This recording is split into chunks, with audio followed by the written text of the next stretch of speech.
Hola, en esta sesión vamos a tocar el tema de diferencia de medias. Diferencia de medias es una de las técnicas que se encuentran dentro del temario, dentro del tema de estadística bivariada. Esta técnica es bastante usada en investigación social, en investigación conductual también, y que nos permite ubicar, nos permite saber si los valores medios de dos grupos o de dos momentos son distintos en la población.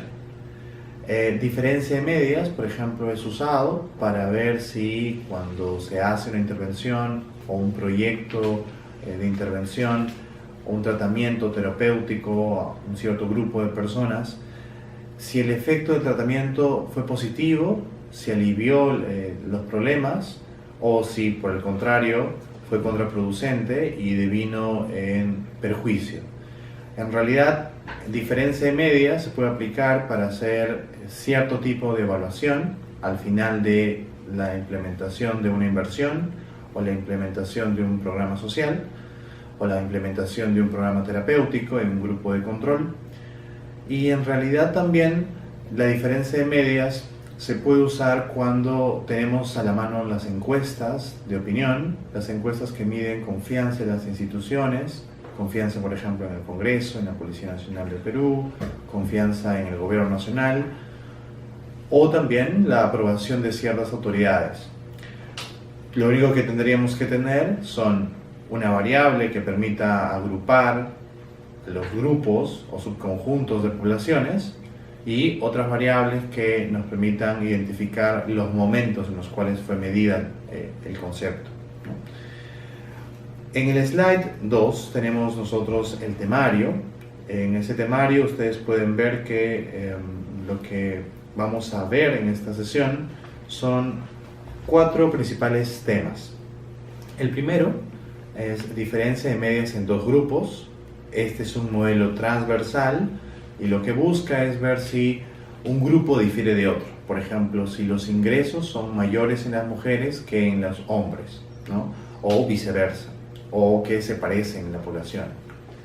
El segundo tópico es el relacionado a la diferencia de valores medios en dos momentos. Es decir, la aprobación se mide en junio y luego se mide en agosto. Entonces la idea es comparar si la aprobación de lo que sea, de lo que fuese, ha variado o se ha mantenido en junio y en agosto. La comparación ahí es de dos momentos, por lo tanto el diseño es un diseño longitudinal. El tercer tópico es el relacionado a diferencia de valores medios en más de dos grupos.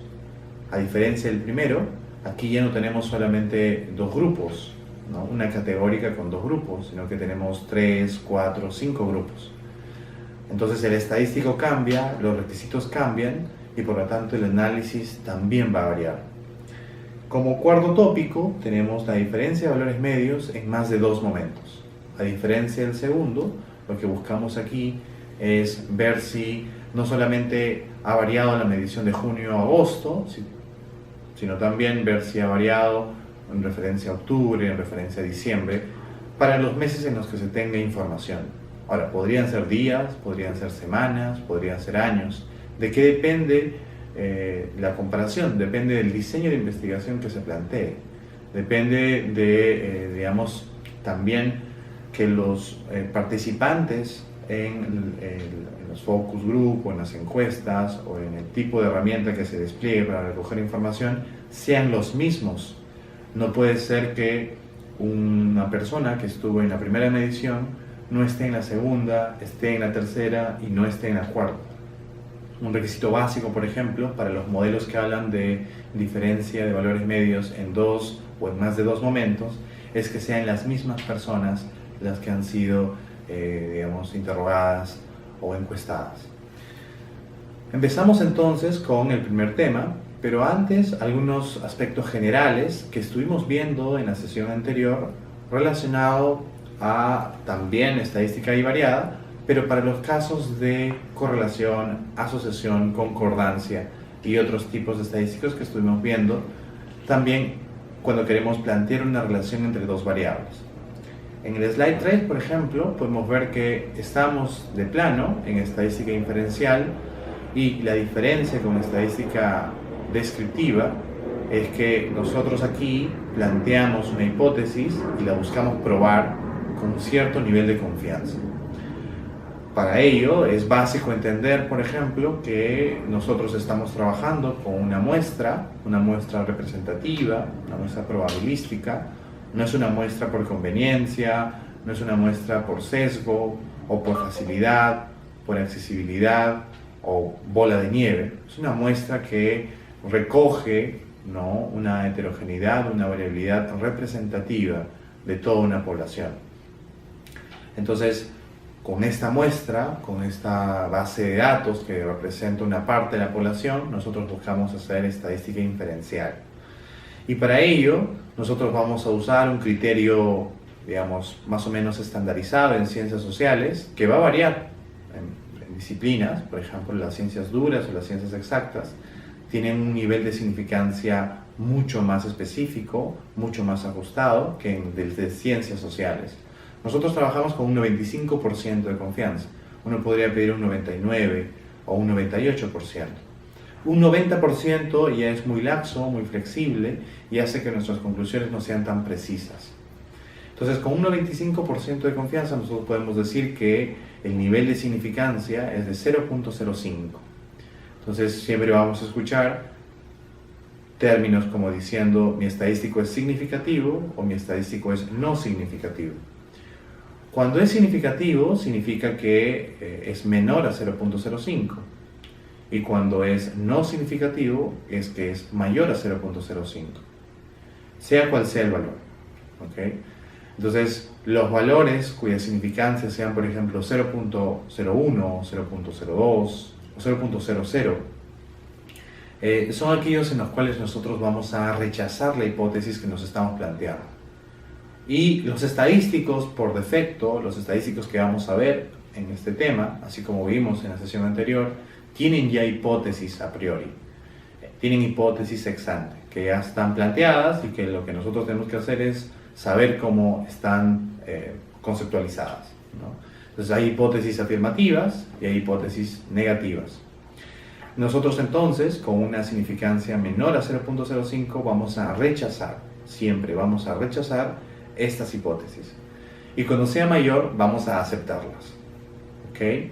Entonces, con esta dicotomía de aceptación y rechazo, que claro, detrás de todo esto que estamos contando, habría que aludir a los tipos de distribuciones, habría que aludir a las puntuaciones Z, las puntuaciones T, aspecto que, como comentamos en un inicio, al inicio del curso, no vamos a llegar con manera detallada, porque este es un curso de estadística básicamente computacional y en el cual los algoritmos computacionales ya calculan, hacen la parte inferencial, hacen la parte de cálculo de probabilidades, de creación de intervalos de confianza, y lo que nosotros tenemos que más bien detenernos y entender con mayor profundidad es el tipo de resultado que obtenemos al procesar los estadísticos que tenemos disponibles. Por lo tanto, ya para cerrar esta parte, solamente tener en cuenta que la significancia lo podemos encontrar en otro software estadístico como p-value o valor p, lo pueden encontrar en el R o en el Stata, y que aluden a lo mismo. Entender también que el nivel de significancia va a variar, por defecto es 0.05, pero uno podría poner una valla mucho mayor y podría ser 0.01.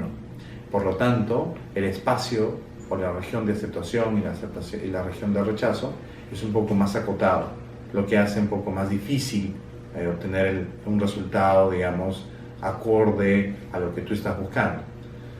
En el slide 4 nosotros nos detenemos a ver los 4 grandes tipos de relaciones que se pueden plantear cuando uno hace estadística bivariada. En la clase anterior vimos, por ejemplo, la relación categórica con categórica y vimos los estadísticos Chi-cuadrado, Kappa, McNemar.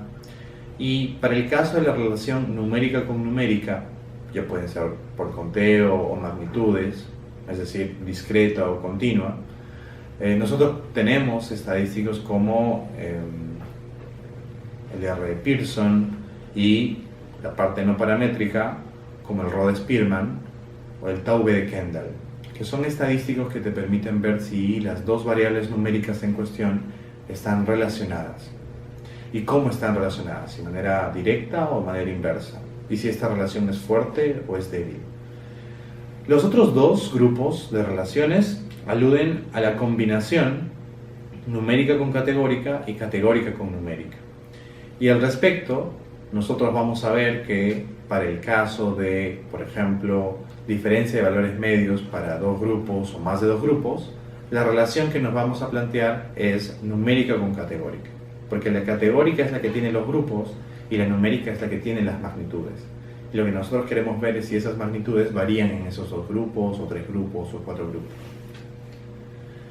En el slide número 5 ustedes van a poder encontrar un esquema resumen de los tipos de relaciones. Van a ver que hay relaciones de asociación, de correlación, de diferencia y de selección.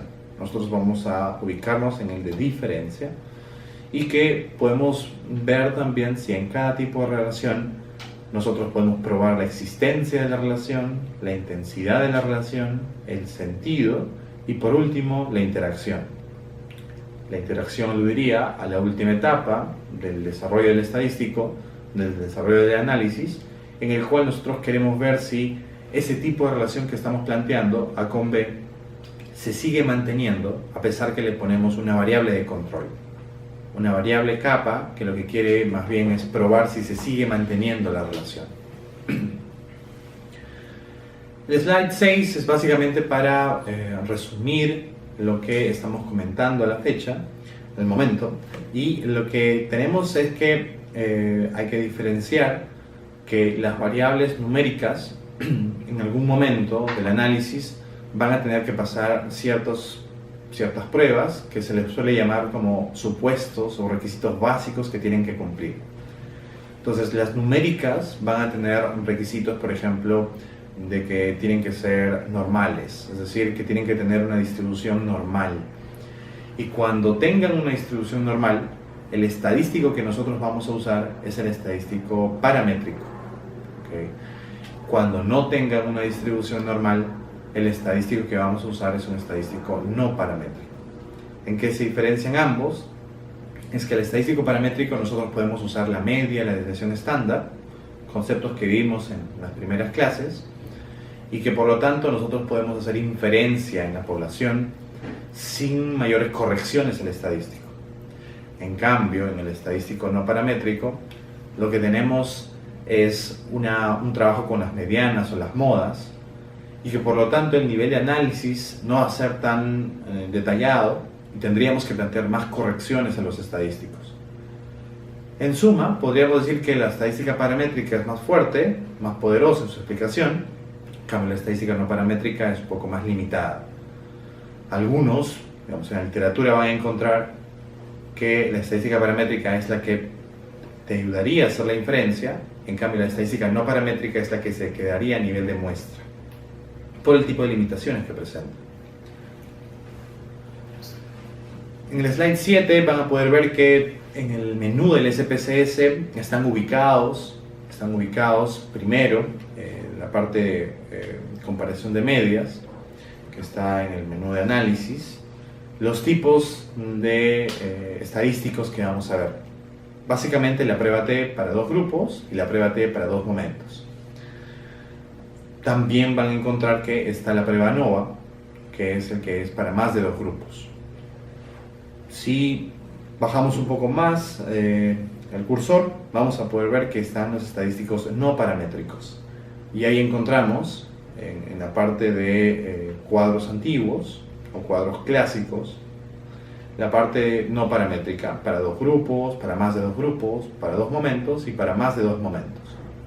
La versión para dos momentos o para más de dos momentos paramétrica se encontraría en el modelo lineal general, en el cual uno va a encontrar la opción univariado. Empecemos con el caso 1. El caso 1 es diferencia de valores medios entre dos grupos. Primero hay que sacar descriptivos para poder ver cómo se comporta en la variable. Por ejemplo, en el caso que estamos presentando aquí, aludimos a la aprobación de George Bush antes de la elección. En este caso, podemos ver que los que fueron a votar son 1170 y los que no fueron a votar son 348. El promedio de ambos grupos es ligeramente distinto. Para los que fueron a votar es 56% y para los que no fueron a votar 54%. La desviación típica, que es el estadístico que te mide la heterogeneidad o la variedad de casos respecto a la media en cada grupo, también es distinto. Para el caso de los que fueron a votar es 25 y para los que no fueron a votar 21. Entonces, lo que nosotros queremos ver es si esta diferencia mínima de las medias se puede replicar en la población. En el slide número 10 tenemos un gráfico. Ese gráfico es el gráfico de barras, ya lo habíamos presentado, y lo que te permite ver es si hay diferencia o igualdad. Si los grupos están muy separados o muy cercanos entre sí. Respecto a una medida numérica, nosotros hemos utilizado el indicador que nos dice el nivel de aprobación de George Bush antes de la elección. Podemos ver que los que fueron a votar tienen mayor aprobación para este candidato y los que no fueron a votar, tenían una menor aprobación. Lo característico es que en la barra de error para este último grupo, el rango es mucho mayor, en relación a la media. En cambio, de los que fueron a votar, el rango es mucho menor. El estadístico que nosotros vamos a usar para ver si existe o no diferencia es el estadístico que se le llama T. Comúnmente se le llama T-test, prueba T, y es el que te permite ver si hay diferencia entre dos grupos. Es necesario recordar que si queremos probar o queremos hacer uso de la prueba T, nosotros teníamos que haber probado, tal como vimos en las sesiones anteriores, que la variable numérica se distribuye de manera normal.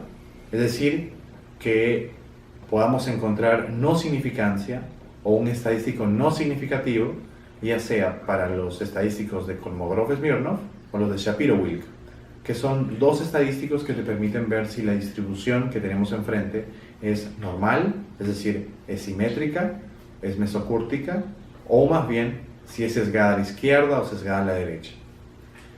Entonces, asumiendo normalidad, porque esto es un tema de la clase anterior, asumiendo normalidad, nosotros podemos ver que lo que se plantea en el slide 11 es la tabla de resultados de la prueba T. Pero para leer la prueba T, nosotros tenemos que leer una prueba anterior. Es una prueba nueva, que recién la vamos a introducir, recién la vamos a presentar. Es la prueba de Levin. Y Levin lo que nos dice, o lo que nos quiere mostrar, es si existe una misma variedad y heterogeneidad en los grupos, o si más bien tenemos una diferente heterogeneidad, diferente variabilidad en los grupos. Para ambos escenarios tenemos respuestas en la prueba T. Lo interesante es que ambos escenarios son aceptados. Por lo tanto, podría ser muy homogénea la dispersión o muy heterogénea la dispersión. La hipótesis nula, acordémonos que cada estadístico viene con su hipótesis nula, la hipótesis nula para la prueba de Levin es que existe homogeneidad en los grupos. Que existe homogeneidad o igualdad de la variabilidad en los grupos. En el ejemplo que tenemos enfrente, nosotros encontramos un nivel de significancia de 0.000. Eso quiere decir que rechazamos la hipótesis nula. La hipótesis nula es que existe igualdad de varianza, igualdad de variabilidad. Por lo tanto, como la estamos rechazando, vamos a tener que usar la opción de varianzas diferentes. Cuando encontremos varianzas diferentes, el término para eludir a este grupo se va a llamar heterocedasticidad. Cuando encontremos más bien igualdad de la varianza, se va a llamar homocedasticidad. Son términos que, digamos, permiten diferenciar y permiten saber que ya hemos pasado una prueba, como la prueba de Levin, vamos a encontrar la prueba de Bartlett, la prueba M de Box, que son pruebas que lo que hacen es calcular el nivel de dispersión o de homogeneidad en cada uno de los grupos. Nosotros tenemos dos grupos nada más. Y entonces lo que estamos encontrando es que existen Existen diferente dispersión en cada uno de los grupos, para los que fueron a votar y para los que no fueron a votar. Por lo tanto, vamos a usar la opción que se llama no se han asumido varianzas iguales, que es la que está debajo de la que dice se han asumido varianzas iguales. Cuando ustedes lean esta parte, van a encontrar que van a obtener un valor para la sección de prueba T. Y aquí tenemos que el nivel de significancia bilateral, esto lo estábamos explicando en la clase anterior, bilateral, unilateral, sesgada. El nivel de significancia bilateral es de 0.09. 0.09 es mayor que 0.05, por lo tanto aceptamos la hipótesis nula. Y la hipótesis nula de la prueba T es que no hay diferencia en las medias o en los valores medios. O en su defecto que hay igualdad. No hay diferencia o hay igualdad. Son lo mismo. ¿Okay? O sea, plantéate como el que más te convenga, el que más te guste. No hay diferencia o, que es lo mismo decir, hay igualdad. La hipótesis dice lo mismo. Lo que estamos obteniendo aquí es que es un valor de 0.09, por lo tanto vamos a aceptar esta hipótesis nula. Por lo tanto vamos a aceptar la igualdad de medias. Eso quiere decir que la tabla que vimos hace un momento en el slide 9, en el que presentábamos que los que votaron tienen una media de 56.9 y los que no votaron tienen una media de 54.5, esta pequeña diferencia en la población no se percibe. Esta diferencia tiende a ser igual. Es por eso que nosotros con el estadístico T podemos decir que los dos grupos son parecidos, son similares en sus valores medios. Para la parte no paramétrica tenemos otros estadísticos. El más usado es el Udemann-Whitney. Este tiene por hipótesis nula un fraseo similar al de la prueba T. Entonces podemos ver que en el slide 13 la hipótesis nula es el valor medio no varía entre grupos, que es lo mismo a decir los valores medios son iguales entre los grupos. Entonces, con la significancia que obtenemos en la tabla que aparece en este slide, podemos ver que estamos a un nivel de 0.874, que es mayor a 0.05, es por lo tanto aceptado, se acepta la hipótesis nula, y eso quiere decir que los grupos, los que fueron a votar y los que no fueron a votar, tienen valores medios parecidos. Aspecto que nos dice que estamos corroborando lo mismo que obtuvimos en la parte paramétrica. Tenemos también otros estadísticos como el de Kolmogorov-Smirnov, el Z de Kolmogorov-Smirnov, tenemos el de Wolfowitz y tenemos la prueba de Moses. Estos tres no son tan usados, digamos, para esta parte. El más usado es el de Udemann-Whitney, pero si nos detenemos a ver cada uno de estos slides, encontramos que tienen resultados parecidos. Para el caso de Wolfowitz, podemos encontrar que la distribución de ambos grupos es la misma, hipótesis similar a la que obtenemos cuando vemos la de Kolmogorov-Smirnov. La distribución de ambos grupos es la misma. La diferencia existe cuando leemos la prueba de Moses. En esta tenemos por hipótesis nula que existen diferencias extremas entre los grupos. Para este último caso, el nivel de significancia cambia, evidentemente porque la hipótesis nula es distinta y estamos viendo que hay un patrón a la hora de ver los resultados. Es decir, estamos encontrando que los grupos son similares en la población.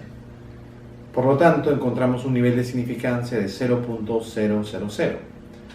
Eso nos permite rechazar la hipótesis nula, es decir, rechazar que hay diferencias extremas y por lo tanto decir que no las hay, no existen como tal. A manera de resumen, podemos decir que la parte paramétrica y no paramétrica para este caso nos presentan resultados similares.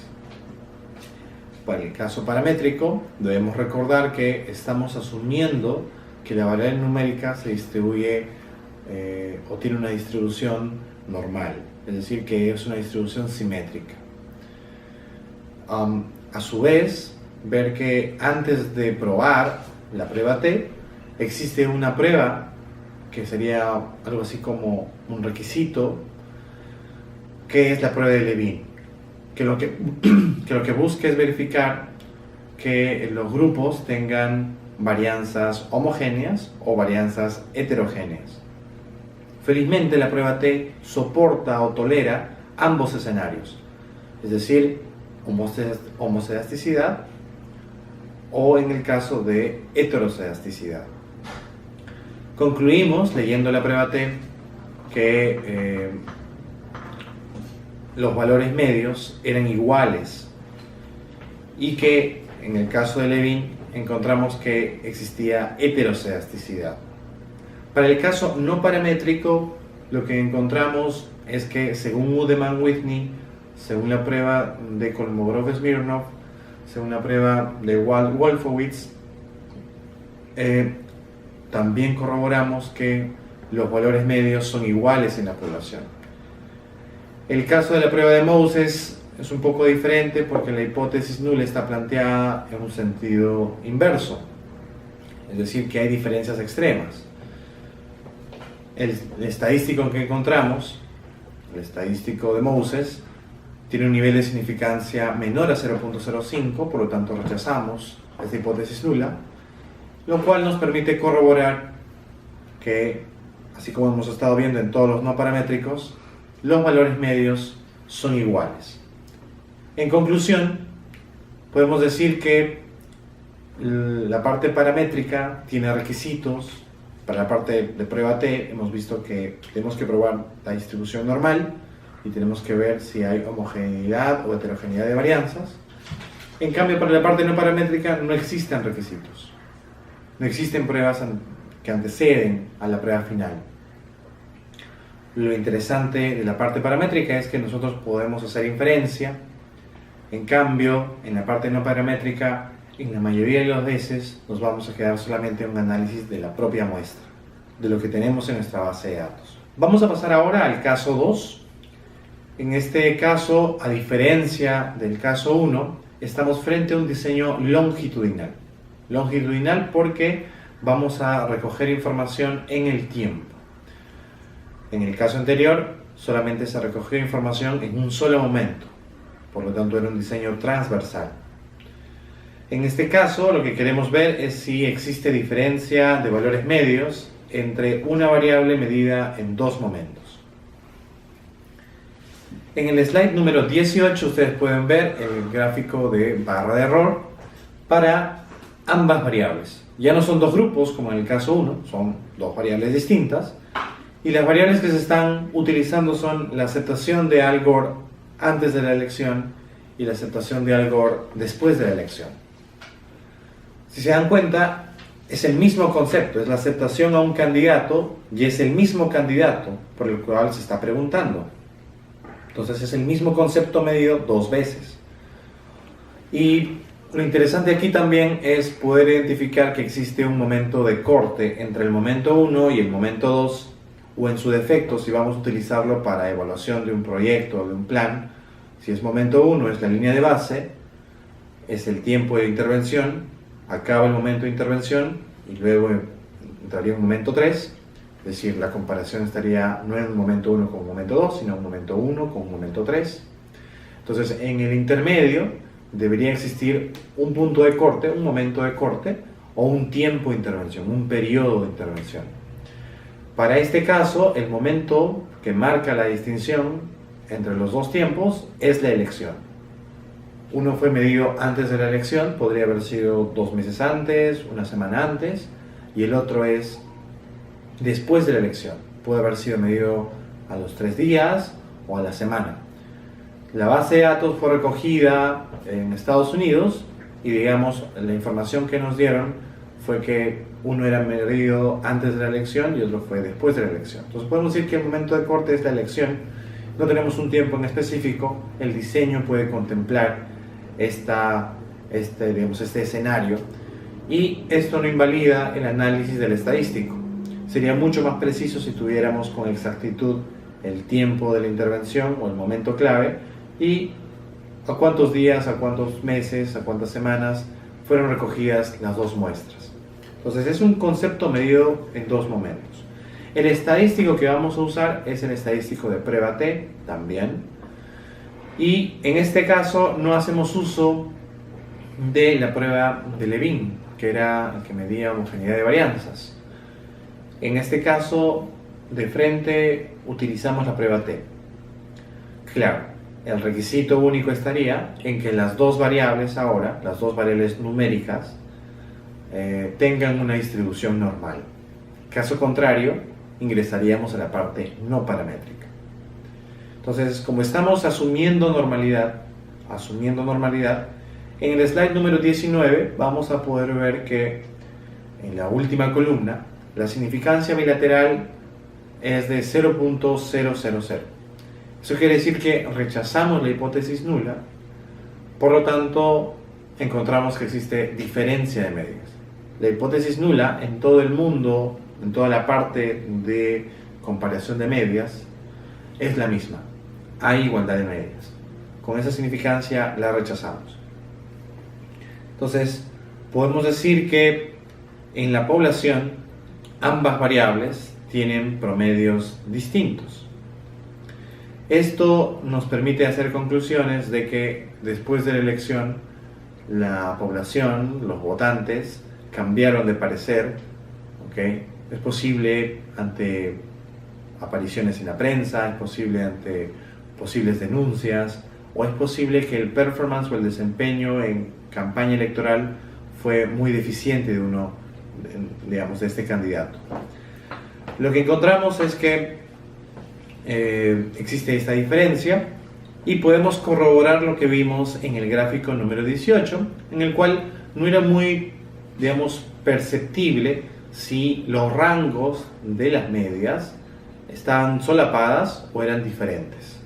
¿Okay? Si ustedes miran con detenimiento, existe un espacio muy pequeño, muy diminuto, que separa a las dos barras de error. Entonces, como no podíamos distinguir a priori, solo visualmente, corrimos la prueba T, y la prueba T nos dice que sí son diferentes. ¿Okay?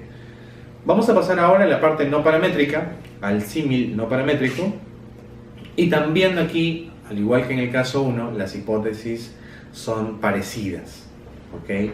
Vamos a encontrar que el fraseo es: no hay diferencias entre los promedios, no hay diferencia entre los valores medios de las variables, o en su defecto hay igualdad. Encontramos, por ejemplo, que para el caso no paramétrico, el estadístico que más se suele usar es el de Wilcoxon. Wilcoxon tiene por hipótesis nula: no hay diferencia entre los promedios. Con el nivel de significancia asintótica que vemos en la tabla, podemos ver que sí existe diferencia, porque lo que estamos encontrando es un nivel de significancia de 0.000, menor a 0.05, lo cual nos hace rechazar la hipótesis nula. A diferencia del caso 1, en este caso, en el caso 2, nosotros vamos a tener solamente al estadístico de Wilcoxon, no vamos a tener más símiles. Entonces, solamente estaríamos frente a la prueba T y la prueba de Wilcoxon. El tercer caso que vamos a ver es el relacionado, o es el que busca explicar la diferencia de valores medios entre más de dos grupos. No siempre vamos a tener un diseño en el cual nuestra variable categórica solo tenga dos grupos. Entonces, cuando tengamos más de dos grupos, vamos a usar la técnica One Way and All, y esa es la que vamos a presentar ahora. Primero, en el slide 23, tenemos el gráfico de barra de error, que es el gráfico que estamos soliendo utilizar para poder ver si existen diferencias entre los grupos. En este caso, vamos a comparar una variable numérica, que es la variable ingresos, con una variable categórica, que es nivel educativo. Y si se dan cuenta, nivel educativo está en el eje horizontal, en el gráfico, y nos presenta para cada una de las categorías una barra de error.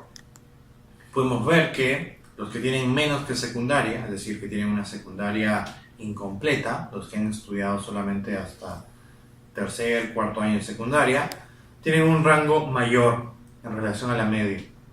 La dispersión o el rango es mucho mayor. En el segundo grupo, que es aquellos que han terminado la secundaria y está etiquetado como secundaria completa, son aquellos que tienen un rango un poco menor y los ingresos se ubican por sobre 45.000, ¿ok? Para este registro, 48.000 aproximadamente. En el tercer grupo, que son los que tienen más que secundaria, es decir, estudios superiores o estudios de posgrado, tendrían un rango poco menor, pero estarían localizados en un nivel mucho más bajo en relación a la variable numérica, que es ingresos. Claro, esto parece ser que no refleja lo que usualmente uno puede percibir en la realidad, pero estamos frente a un ejemplo que básicamente lo que busca es ver si existe diferencia o igualdad entre estos grupos. Es posible que en la vida real encontremos que los que tienen más que secundaria tengan unos ingresos mucho mayores que los que en secundaria completa y los que menos que secundaria. Hagamos que esta es una situación que se nos presenta para un escenario X y lo que tenemos enfrente es usar estadística paramétrica o estadística no paramétrica. Para el caso paramétrico vamos a trabajar con la prueba ANOVA de un factor o One Way ANOVA, y para el caso no paramétrico vamos a trabajar con 3 estadísticos. El primero de ellos, el que más se suele utilizar, es el estadístico H de Kruskal-Wallis. Le sigue Young-Hirt-Terpstra y por último tenemos la prueba de la mediana. Vamos a presentar primero el caso paramétrico, que es el del One Way ANOVA. Para la prueba ANOVA es también necesario probar que la distribución de la variable numérica es una distribución normal. Cuando no se consiga eso, vamos a tener que ir a la parte no paramétrica. Mientras tanto, vamos a suponer que se distribuye de manera normal para proceder con el análisis. La tabla que se presenta en el slide número 26 es el referido a la tabla ANOVA. Y ahí nosotros podemos ver que existen 2 tipos de contrastes. El primero es intergrupos y el segundo intragrupos. Y vemos que intragrupos no tiene un nivel de significancia y que, por el contrario, intergrupos sí lo presentan. Y es que lo que estamos comparando son grupos distintos, ¿okay? Entre los grupos que tiene la variable categórica. Entonces, el nivel de significancia es de 0,162, lo que nos hace aceptar la hipótesis nula. Y la hipótesis nula, tal como presentamos en el caso 1 y en el caso 2, nos dice que existe igualdad de medias, o los valores medios son iguales en la población. Entonces vamos a terminar aceptando la hipótesis nula, y podemos decir que sea cual sea el nivel educativo que tú tengas, o sea, cual sea la cantidad de años que hayas estudiado, los ingresos van a ser parecidos en la población. Para el caso no paramétrico, presentamos en el slide número 27 a los 3 tipos de tablas que nos salen cuando probamos los contrastes Young-Hirt-Terpstra, la prueba de la mediana y la prueba de Kruskal-Wallis. Podemos ver que la hipótesis nula se mantiene para los 3, es decir, los promedios de los grupos son iguales. Para el caso de Young-Hirt-Terpstra encontramos que la significancia es 0,06, para el caso de prueba de la mediana vemos que es 0,394, y para el caso de la prueba de Kruskal-Wallis es 0,154. Con los 3 casos terminamos aceptando la hipótesis nula de que los valores medios son iguales en la población. Claro, decimos valores medios porque la prueba de la mediana, en efecto, trabaja con la mediana y en su mayoría trabajan con este estadístico. Es decir, ya no podemos hablar de promedio, no podemos hablar de media para la parte no paramétrica. En los slides siguientes, en el slide 28, 29, ustedes van a poder encontrar ciertas especificaciones que se suelen hacer para cada uno de los estadísticos no paramétricos. Por ejemplo, podemos comentar que Young-Hirt-Terpstra es más usado para las variables ordinales. Es decir, si tenemos variables ordinales y queremos probar si existe o no, digamos, diferencia entre los valores medios, podríamos usar Young-Hirt-Terpstra como primera opción, porque está diseñado para este tipo de variables. Si ustedes tienen grupos que son a su vez categorías de una variable nominal, es decir, que no tiene un sentido o un orden, ustedes podrían probar tanto Kruskal-Wallis o la prueba de la mediana. Ustedes pueden ver que en la tabla de Young-Hirt-Terpstra existe como una diferencia J-T. Pues se suele reportar también, si quieres indicar la relación, ¿okay?, si es directa o inversa, entre la variable de agrupación, que es la variable que tiene los grupos, es decir, la categórica, la cualitativa, y la variable de respuesta, que es la numérica, ¿no?, que es la que en nuestro caso es la variable de ingresos. Si ustedes quieren ver ese tipo de relación, para este caso vemos que es negativa la relación, es inversa.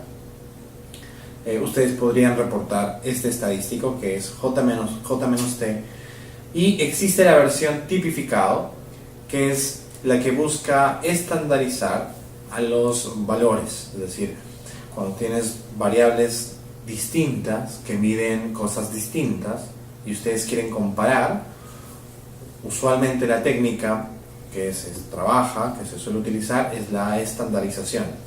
La estandarización es llevar cualquier tipo de medida a una medida que sea comparable. Entonces, tipificación con la puntuación Z es un tipo de normalización, un tipo de estandarización, y es la que se va a reportar. Caso contrario, sería muy difícil hacer una diferencia entre variables que tienen diferente métrica.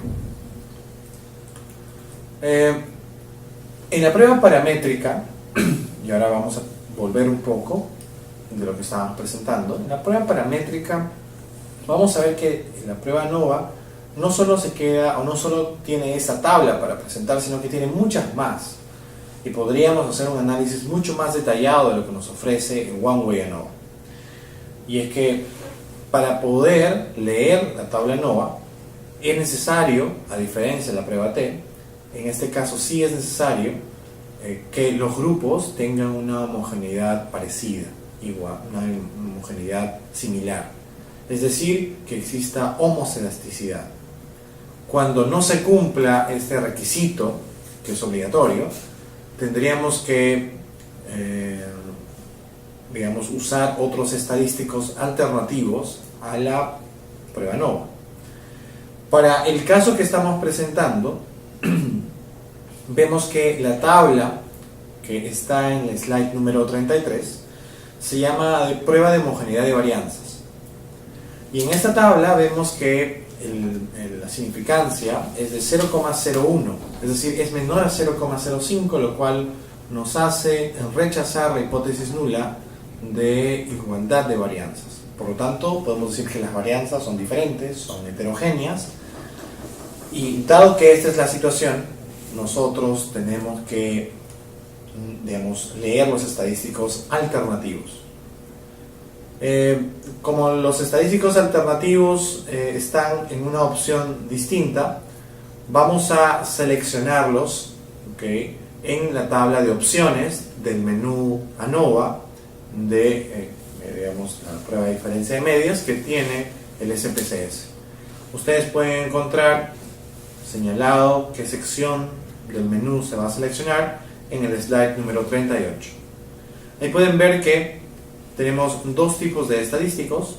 Uno de ellos es Brown-Forsyth y el otro es Welch. Se suele utilizar Brown-Forsyth cuando tenemos heteroscedasticidad, que es nuestro escenario, pero cuando tienes grupos de igual tamaño, es decir, imaginemos que en la variable que estamos trabajando, que es nivel educativo, los que tienen menos que secundaria sean 50, secundaria completa sean 50 y más que secundaria sean 50, es decir, que tengan un n igual, parecido. Evidentemente esto se va a lograr cuando ustedes tienen un diseño experimental, un diseño en el cual pueden controlar la cantidad de casos que ingresa para cada grupo. Pero no siempre es posible encontrar esto cuando haces un diseño no experimental, como una encuesta o un recojo de información que no necesariamente busca, evaluar o controlar o hacer un diseño experimental. Entonces, Cuando este sea el caso, ustedes pueden utilizar la prueba de Welch, que es la que se usa para cuando tienen heterocedasticidad y cuando tienen grupos de tamaño distinto, un n distinto. Un grupo puede tener 20 casos, otro grupo puede tener 50 y el otro puede tener 100. Entonces, si este es el escenario, ustedes tendrían que reportar la tabla de Welch. En el slide número 39, ustedes van a encontrar la tabla que se llama Pruebas Robustas de Igualdad de las Medias, y ahí aparecen los dos estadísticos que ustedes van a reportar, ¿no? Ya hemos activado Welch y Van Forsyth y ambos aparecen ahí. El nivel de significancia que tienen es el de 0,07 para el caso de Welch y 0,04 para el caso de Brown Forsyth. Habría que primero distinguir si digamos, la cantidad de casos que tenemos es distinta. Y si ustedes sacan los descriptivos en el menú Explorar, en el menú de frecuencias, ustedes van a poder ver que la cantidad de casos es distinta para cada uno de los grupos. Por lo tanto, nosotros tendríamos que reportar Welch, que es el de tamaño diferente. Si fuese igual, ustedes tendrían que reportar Brown Forsyth. Si ustedes encuentran que, y en este caso un poco volviendo, ustedes encuentran que el escenario es de homocedasticidad, es decir, que hay homogeneidad de varianzas, ustedes podrían seguir leyendo una prueba que se llama de comparaciones múltiples o post hoc. Esta prueba lo que busca es ver diferencias entre los grupos. Es decir, no me basta con decir, ok, ¿existe diferencia o existe igualdad? No, ya, si existe diferencia, ¿qué grupos se diferencian? Y si existe igualdad, ¿entre qué grupos hay igualdad? Y para ello existe una prueba que se llama prueba de post hoc, o prueba de comparaciones múltiples, que lo que permite es comparar categoría con categoría. Y esto sería un análisis mucho más detallado que solamente probar o solamente reportar una ANOVA. ¿Okay? Entonces, en este caso, nos sale una tabla que lo que busca es restar, es decir, genera las diferencias categoría por categoría, y luego calcula un intervalo de confianza del 95% y trata de generar un nivel de significancia para esto. La prueba ANOVA tiene más, contenido a mostrar, tiene más información, más allá de solamente leer la tabla y reportar el nivel de significancia y comprobar que, digamos, existe homogeneidad o heterogeneidad de varianzas y en base a ello elegir un estadístico alternativo. Si nosotros encontráramos que hay homogeneidad de varianzas, nosotros podríamos seguir leyendo la prueba ANOVA. Y en este caso, nosotros podríamos reportar, por ejemplo, comparaciones múltiples, que es una prueba de post hoc, es decir, después de haber realizado la comparación global, post hoc, que nos permite hacer una comparación un poco más específica entre los grupos de la variable categórica, claro, en relación a la variable numérica. Para ello vamos a utilizar ahora dos variables distintas. Por ejemplo, en el slide número 32, ustedes pueden ver que en el eje vertical tenemos a la variable numérica y es la evaluación que se mide, la evaluación que se toma, digamos, a trabajadores que tienen cierto nivel de capacitación. Entonces se les van poniendo 1, 2 cursos, 3 cursos al mes y luego se puede ver si rinden en el examen, ¿no? Entonces, la idea aquí es comparar si el rendimiento que tienen varía en relación a la cantidad de cursos a los que ellos se inscriben y llevan y pasan. Entonces, el gráfico que presentamos es un gráfico de barras de error también, y para cada uno de los grupos tenemos una barra de error. Vemos que la amplitud del primer grupo es un poco mayor, del segundo grupo un poco menor, y del último grupo, de los empleados con 3 cursos al mes, es aquel que tiene el rango menor y es el que se ubica más alto en el de evaluación, ¿no? Entonces, digamos que los que tienen más de 2 cursos, 3 cursos, son los que tienen mejor rendimiento. Claro, para poder leer esta tabla o para leer este gráfico y esta parte de post hoc, uno necesita homoceasticidad, uno necesita trabajar con la tabla ANOVA, y por lo tanto luego podrías leer la de comparaciones múltiples, la de post hoc.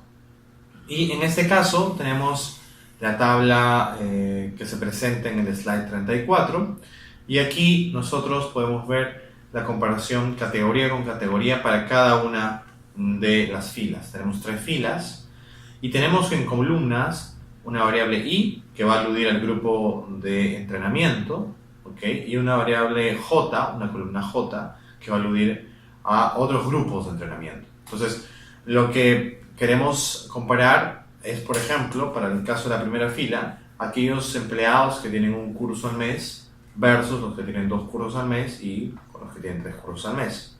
Solamente vamos a reportar aquellas diferencias que son significativas, aquellas diferencias que tienen un nivel de significancia menor a 0.05. Por ejemplo, para el primer caso de la comparación entre los que tienen un curso al mes versus los que tienen 2 cursos al mes, la diferencia es negativa, es de menos 9.9. Eso quiere decir que los de la columna J son mayores. A diferencia de lo que sucede en la segunda fila, en la primera comparación, los empleados con 2 cursos al mes versus los empleados con 1 curso al mes, la diferencia es positiva y por lo tanto el mayor estaría en la columna I. Ambos casos son lo mismo, solamente que hemos cambiado el sentido de la lectura y por lo tanto la significancia es la misma. Pero no es lo mismo cuando comparamos, por ejemplo, empleados con 2 cursos al mes versus empleados con 3 cursos al mes. En este caso, la diferencia es negativa, pero el nivel de significancia es mayor a 0.05. Cuando estas diferencias sean mayores, nosotros ya no vamos a reportar esta diferencia. Entonces, vamos a quedarnos solamente con aquellas que son significativas. Esta tabla dialoga bastante con el gráfico de barra de error que tenemos y que hemos presentado hace un momento, y que nos permite ver si hay traslape entre los rangos que básicamente grafican el tipo de dispersión en relación a la variable de interés, en relación a la media. Entonces, vemos por ejemplo que en el gráfico 32, en la tabla 30, en el slide 32, el gráfico que se presenta ahí, los que tienen un curso al mes tienen un rango determinado que no se traslapa con los que tienen 3 cursos al mes. Vemos que son totalmente distantes. Pero entre los que tienen un curso al mes y los que tienen 2 cursos al mes, vemos más bien que los rangos sí se pueden traslapar, por lo tanto sería mucho más difícil hablar de diferencias. En este caso le haríamos de igualdad. Eso es lo bueno, digamos, de leer un estadístico ANOVA y de reportar comparaciones múltiples. Podríamos hacerlo también en el caso en el que encontremos heterocedasticidad y podríamos reportar otros tipos de estadísticos que nos permiten a nosotros ver si los valores medios de los grupos se pueden agrupar en subconjuntos. Pero en general, con la prueba de post hoc, con la prueba de comparaciones múltiples, nosotros ya podemos ver cuáles de ellos se pueden, se parecen bastante y por lo tanto se pueden agrupar, y cuáles de ellos sí son totalmente distintos y no van a crear subconjuntos. Entonces, para resumir este caso 3, aquí estamos frente a un modelo, digamos, de investigación transversal. También es un momento en el tiempo, no son comparaciones de momentos, y lo que se busca es ver si los valores medios entre los grupos son iguales. Para el caso paramétrico, vamos a comentar que tenemos que requerir la normalidad de la variable numérica, y si queremos reportar la tabla ANOVA, tenemos que ver la prueba de Levin. ANOVA requiere homogeneidad de varianzas, por lo tanto tendríamos que asegurar tal cosa. Si no fuera ese el escenario, tendríamos que usar los estadísticos alternativos, como el de Welch y el Brown-Forsyth, que son los que trabajan con heterocedasticidad. Para ambos casos vamos a tener tablas distintas de comparaciones múltiples, pero digamos, en el caso que hemos presentado nosotros, lo hemos hecho con los que cumplen el requisito de homogeneidad de varianzas. Y básicamente es una prueba post hoc que lo que hace es comparar categoría con categoría y ver si la diferencia es significativa. Hemos comentado que solamente vamos a leer aquellas diferencias significativas. Hay otros gráficos que se pueden plantear, como la prueba de línea, el gráfico de líneas, pero digamos son básicamente a manera de ilustrar los valores medios de las categorías. Por ejemplo, en el gráfico 42, en el slide 42, se presenta un gráfico de líneas y se trata de, digamos, ubicar a los coeficientes de los contrastes. Pues aquí no se hace otra cosa que lo mismo que hicimos hace un momento, el tema de comparar categoría con categoría y ver entre cuáles de ellas hay un mayor parecido. Vamos a pasar ahora al caso 4. Este caso es un caso de un diseño longitudinal que se parece al caso 2 y lo que busca es ver si hay diferencias entre más de dos momentos. Ya no estamos solamente entre dos momentos. O sea, tenemos una medición de un mismo concepto que se repite cada cierto tiempo. Por lo tanto, aquí el estadístico que vamos a ver, o la técnica que vamos a ver, se llama de medidas repetidas. Este estadístico ya no se encuentra solamente en la tabla o el menú de comparación de medias, sino que se encuentra en el modelo lineal general. Y se llama modelo lineal general porque la construcción que nosotros vamos a hacer de las variables ya nos permite también generar coeficientes que buscan explicar una variable dependiente. Es decir, el modelo lineal general es un conjunto de técnicas, alude a un conjunto de herramientas que lo que busca ya no solamente es ver si hay diferencias entre los grupos, si hay homogeneidad o hay heterogeneidad, si es paramétrico o no paramétrico, sino que a su vez nos permite generar modelos explicativos con coeficientes, variables, que nos permitan ver qué cambios que pueden suceder en una parte de la ecuación tienen una implicancia al otro lado de la ecuación. Pensemos en la figura de una función. Pensemos en la figura de una ecuación. Entonces, el modelo lineal general es característico por eso. Cualquier cambio que suceda en una parte de la ecuación va a repercutir de manera proporcional en el otro lado de la ecuación. Por lo tanto, lo vamos a encontrar a la técnica de medidas repetidas en la sección de modelo lineal general. Y ahí vamos a encontrar otras técnicas, univariante, multivariante, y luego aparece medidas repetidas. En el slide número 48 ustedes pueden encontrar los pasos a seguir. Ahí existen, luego sucesivo hasta el slide 50, todos los slides, digamos, todas las tablas o todos los interfaces que ustedes van a ver en el SPSS que les permita generar un diseño que pueda ser, digamos, estudiado, analizado a través de la técnica de medidas repetidas. Entonces, vamos a comentar a su vez que esta técnica lo que quiere es encontrar diferencias entre, digamos, factores intrasujetos y factores intersujetos. Nos vamos a detener un momento en entender cuál es la diferencia entre el factor inter y factor intrasujeto. El factor intrasujeto alude, digamos, a la variable que se va a colocar como columna. Es decir, cada medición que vamos a hacer de un mismo concepto va a aludir a un nivel del factor intrasujeto. Entonces, lo que vamos a tener es un número de columnas que va a estar sujeto al número de mediciones que vamos a hacer. ¿Okay? Hasta el momento, digamos, se parece a lo que veíamos en el caso 2, en el cual teníamos evidentemente la aprobación de Clinton antes de la elección, la aprobación de Clinton después de la elección, o lo que podría ser la aprobación de Al Gore antes de la elección y la aprobación de Al Gore después de la elección. En este caso, como estamos dentro de un modelo lineal general, vamos a comentar que el factor intrasujetos es el que alude a la cantidad de niveles que tenemos, la cantidad de veces que hemos medido. Y los factores intersujetos son aquellos más bien que van a permitir hacer cortes o divisiones en cada uno de los niveles intrasujetos. Vamos a plantear también que la dependiente es la que se busca explicar y la dependiente tiene que estar sujeta a las variaciones de los niveles intrasujetos y también podría estar afectado por cada una de las categorías de los factores intersujetos.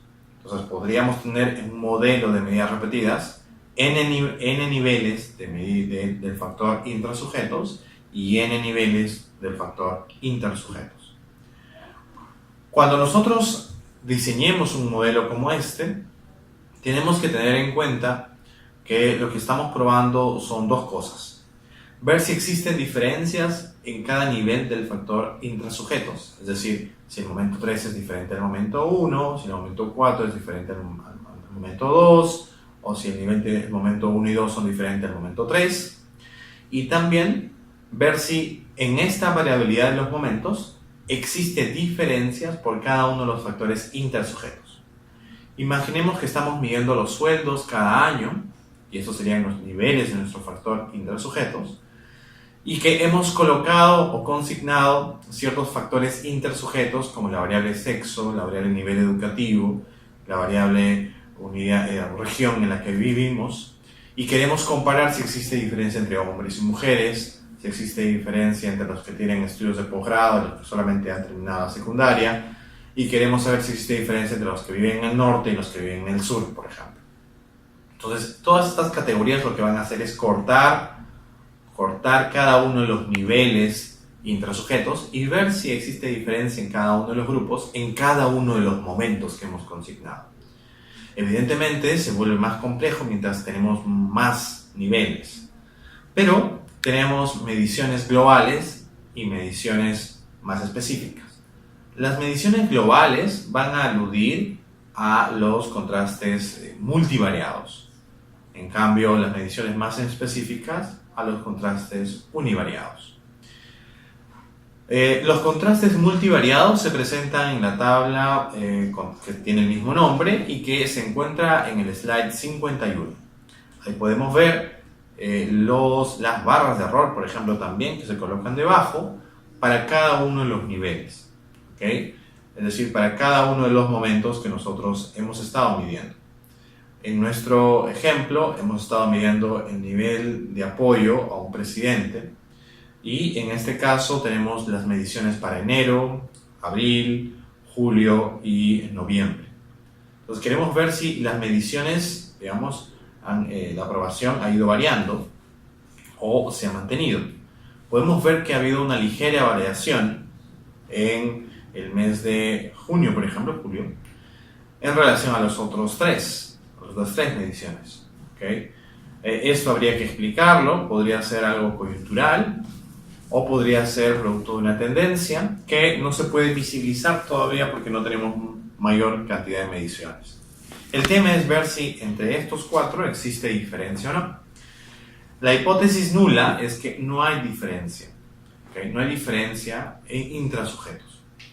Entonces, con una significancia que la podemos leer en cada uno de los estadísticos que se encuentra en la tabla de contrastes multivariados, podemos dar respuesta si aceptamos o rechazamos esta hipótesis nula.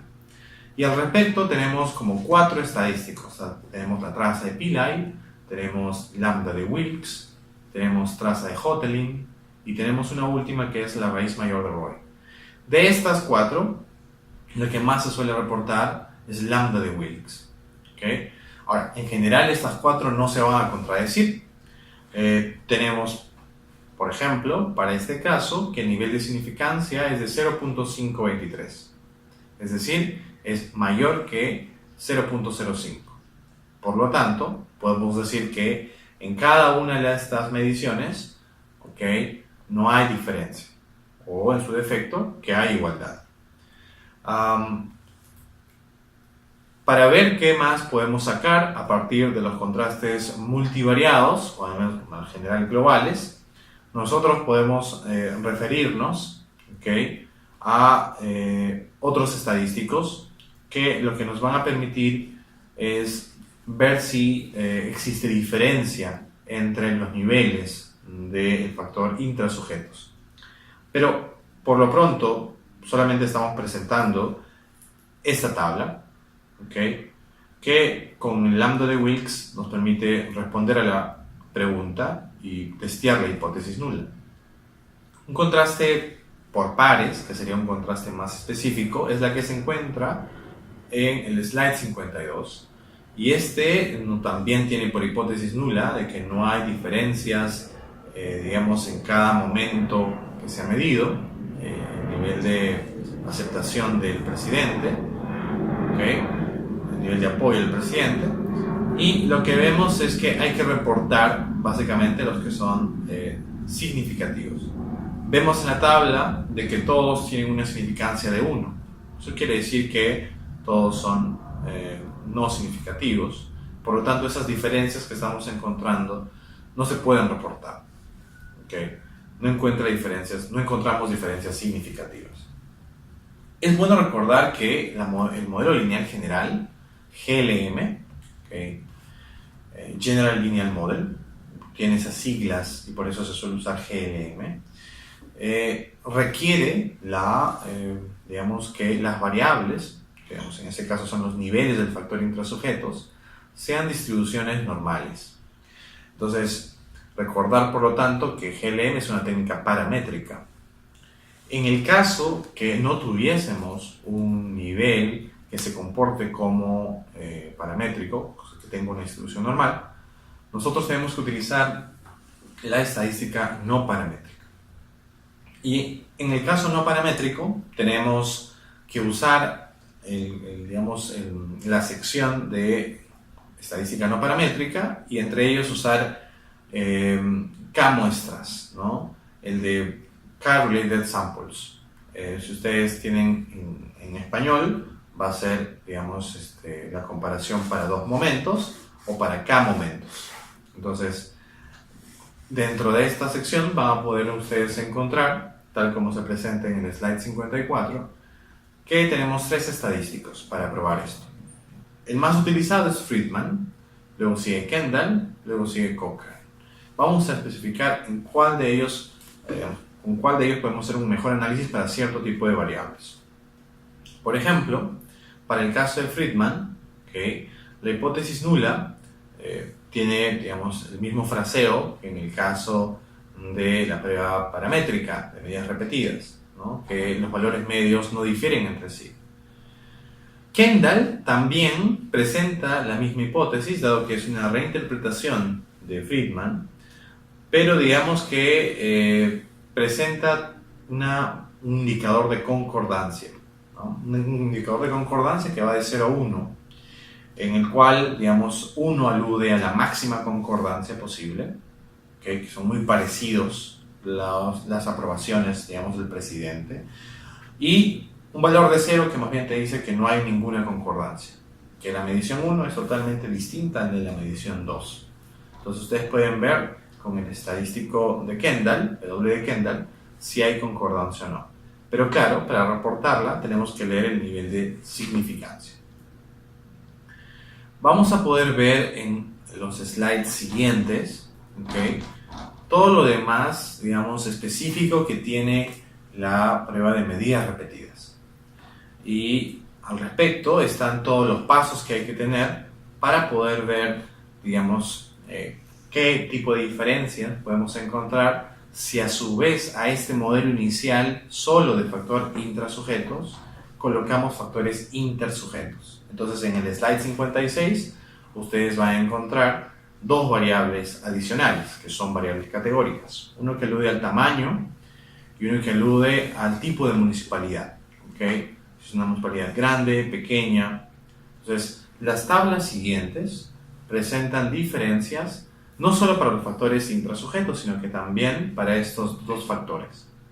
Y cuando ya incluimos un factor intersujetos, basta que sea 1, va a empezar a aparecer una tabla que lo que busca es ver si los valores de cada nivel del factor intrasujetos son parecidos, son distribuidos de manera homogénea o heterogénea en cada grupo. Como ya tenemos grupos, al clasificar aparece una medida de homogeneidad de varianzas.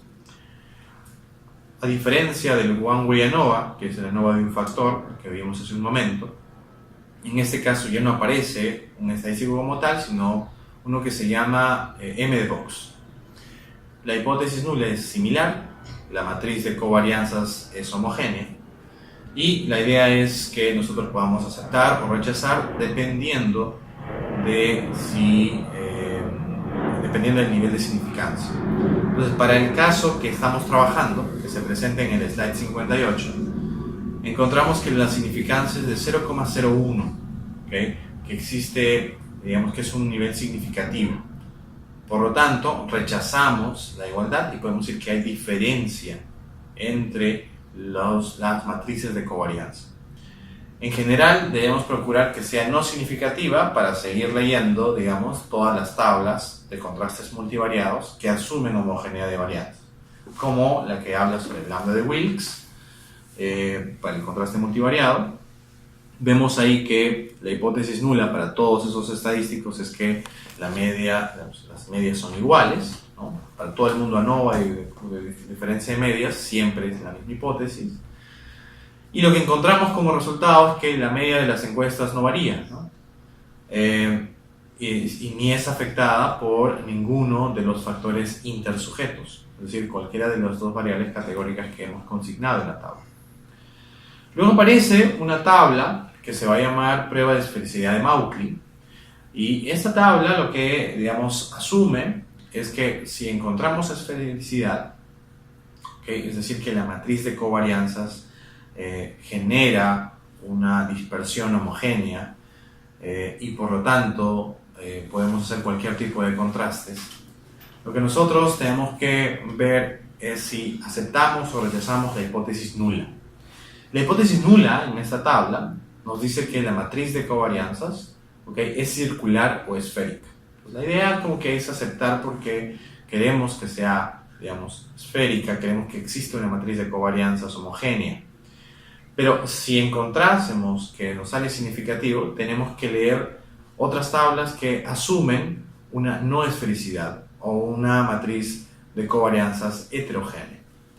Lo interesante es que tenemos siempre como un plan B o un repuesto o un estadístico suplente que nos permite continuar con el análisis.